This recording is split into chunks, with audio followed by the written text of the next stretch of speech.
Hi guys, আজ বানাবো আলু পটল দিয়ে কাবলি ছোলার রেসিপি। তার জন্য আমি এখানে নিয়েছি কাবলি ছোলা সেদ্ধ, কেটে রাখা আলু, পটল, টমেটো, পেঁয়াজ আর কাঁচা লঙ্কা আর আদা রসুন বাটা।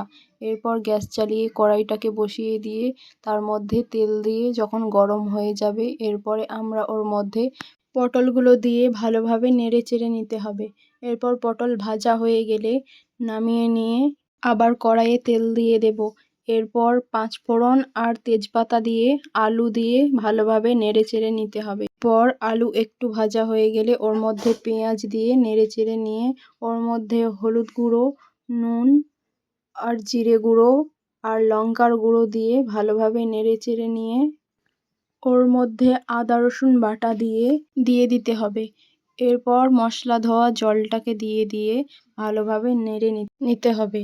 এরপর ভালোভাবে নেড়ে চেড়ে নিয়ে ওর মধ্যে টমেটো দিয়ে নেড়ে নিতে হবে।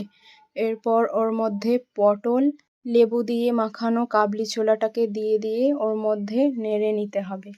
এরপর ওর মধ্যে জল দিয়ে ঢাকা দিয়ে দিতে হবে। কিছু মিনিট ঢাকা দিয়ে রেখে দিয়ে তারপর ঢাকাটা খুলে দেখে নিতে হবে। সেদ্ধ হয়ে গেলে ওর মধ্যে ভাজা জিরে আর ধনের গুঁড়ো দিয়ে ওর মধ্যে চিনি দিয়ে ভালোভাবে নেড়ে চেড়ে নিয়ে নামিয়ে নিলেই রেডি আলু পটল কাবলি ছোলার রেসিপি। এবার খেয়ে দেখি কেমন হয়েছে।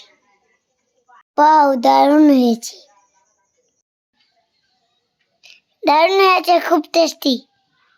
Bye bye.